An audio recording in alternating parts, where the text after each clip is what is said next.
Une question délicate. Depuis ma conversion il y a 10 ans, je suis devenu très pudique et chaste dans ma façon de parler, de penser ou de m'habiller.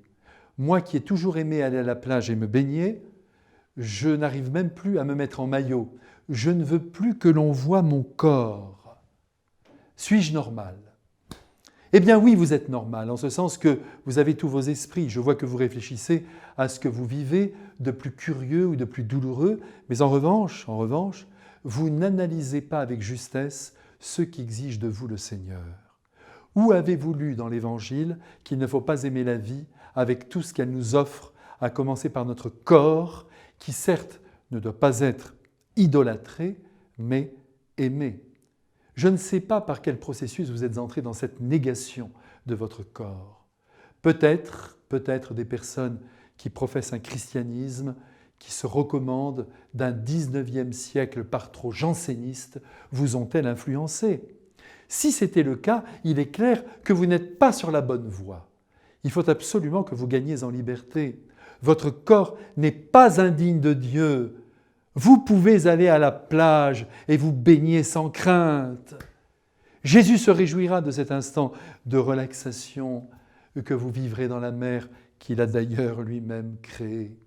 Le corps est un ami, il ne nous gêne pas dans notre ascension vers Dieu. Et en plus, il n'y a rien de pire ici-bas pour l'avenir de Dieu dans les cœurs que de donner l'impression par un comportement trop réservé, par une manière trop prude de s'habiller, et j'y reviens, par un manque de liberté, que Dieu a placé un corset sur notre vie. Attention, nous chrétiens, nous croyons que la vie éternelle commence ici-bas. Cette première partie ne doit donc pas manquer de joie. Et le pire dans tout ça, et j'espère que ce n'est pas votre cas, c'est que les coincés de toutes sortes ne tardent jamais à montrer du doigt leurs frères et à les exclure du cœur de Dieu. Quelle horreur!